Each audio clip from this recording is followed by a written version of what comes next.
我们的阳台空间有限，但因为对蓝莓的喜爱，我们还是在阳台上种了2棵不同品种的蓝莓。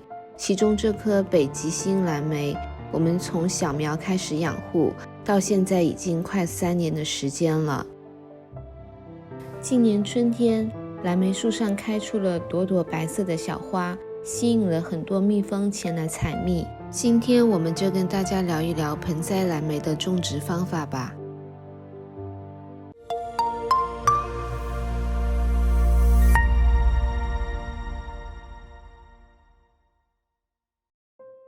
蓝莓拥有很高的营养价值，它的主要成分是花青素，被视为天然的抗氧化剂。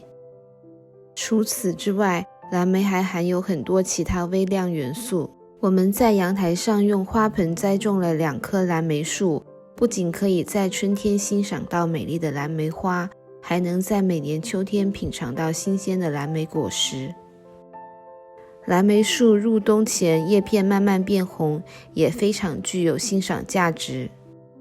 如果你正在选择盆栽植物，不妨尝试种下1棵蓝莓树，掌握好视频中提到的几个步骤，你也能像我们一样种出花开满枝的蓝莓树哦。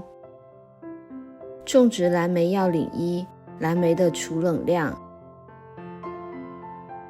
蓝莓树想要正常的开花和结果，就必须达到一定的储冷量时长。对于大多数蓝莓品种，入冬后必须将蓝莓放置在温度为0到7摄氏度的环境中养护，持续700个小时以上的时长。不同的蓝莓品种对于储冷量的时长要求也不同，有些适合南方养殖的品种，它们对储冷量的要求比较少。大家可以根据自己所在地区的气候，选择适合当地种植的蓝莓树。如果储冷量的时间没有达到，有的蓝莓树也会开花，但是不会结果。我们阳台上的这2棵蓝莓分别是北极星和艾利奥特2个不同品种，它们对储冷量的要求非常高。我们的坐标位于加拿大温哥华地区，每年10月到来年的3月份，气温基本都维持在0到7摄氏度左右，非常适合蓝莓种植。只要将蓝莓放置到室外过冬，储冷量是远远超过蓝莓的储冷量要求的。种植蓝莓要领2：光照对蓝莓的重要性。蓝莓是一种非常喜阳光的植物，光照强度和光照时间对于蓝莓的健康生长非常重要，花芽的形成与光照时间也是息息相关的。因此，我们最好是选择在南面的阳台种植蓝莓，让蓝莓享受到最好的光照，这样它们才会花开满枝，结出美味的果实。种植蓝莓要领3：控制好蓝莓土壤的酸碱度。蓝莓是喜酸性土壤的植物，对土壤 pH 值要求比较严格。只有当土壤 pH 值调整至适宜范围，才有利于蓝莓良好的生长。土壤的酸度最好是在 pH 4.0 至 5.5 之间。一旦土壤 pH 值超过适宜范围，则容易引起蓝莓生长不良、矿质元素缺乏、果实品质下降等现象。我们家的蓝莓用土采用的是加拿大泥炭土和珍珠岩、松针混合配制而成，放入松针使土壤变酸，利于蓝莓生长。对于蓝莓土壤调酸，常用的方式是加入硫磺颗粒进行调节。我们购买的这种黄色硫磺土壤调酸颗粒，通常也用于绣球花的调蓝。也有人使用硫酸铝来调节土壤酸碱度，但是我们查看了一些资料，上面说到硫酸铝是一种铝盐，使用过多会造成土壤盐化，破坏土壤。所以我们还是比较推荐使用硫磺粉进行土壤的调酸。我们在给蓝莓配土的时候，就可以撒入这些硫磺小颗粒进行混合，调制酸性土壤。在生长过程中，我们同样也可以把这些小颗粒混入花盆中，让它们来调节土壤的酸度，给蓝莓树制造一个健康的生长环境。种植蓝莓要领4：蓝莓施肥。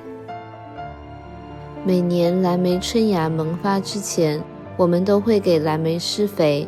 我们自家阳台种植一般采用的是腐熟的羊粪进行施肥。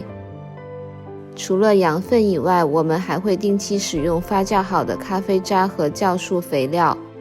因为咖啡渣也是微酸性的，它除了含有丰富的氮元素，也含有其他的微量元素和营养物质，用在蓝莓树上效果非常不错。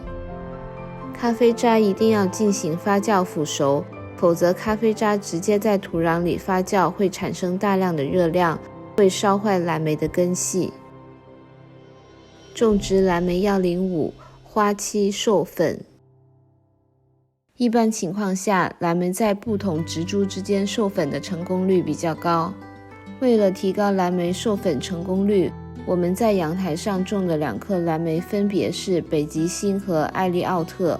本想着让它们相互授粉，但很遗憾的是，北极星比艾利奥特开花要早，所以它们完全是靠本株的花朵之间进行相互授粉的。虽然如此，我们在这些勤劳的小蜜蜂的帮助下，最终也是结满了果实。我们家的这2颗蓝莓，每年春季开花后，都会吸引无数勤劳的小蜜蜂过来采集花蜜。种植在室外的蓝莓，主要就是靠这些小蜜蜂来进行授粉了。每当天气好的时候，我们就会在阳台上欣赏美丽的蓝莓小铃铛花朵，和观察这些前来采蜜的勤劳的小蜜蜂们。看着这些可爱的小蜜蜂在花朵之间来回穿行，非常有意思。如果是养殖在封闭的阳台或者是高层，蜜蜂无法到达的地方，这时候就只能靠人工授粉了。可以使用毛笔、棉签轻轻蘸取花粉，然后在不同花朵之间进行花粉传播。蓝莓授粉成功以后，白色的花瓣会逐渐枯黄掉落，紧接着蓝莓的果实就会慢慢膨大起来。再经过精心的养护，等到7月份就可以采收美味的果实了。最后，我们再来总结一下蓝莓种植的要领。第一，储冷量需要达到栽种品种的最低时长。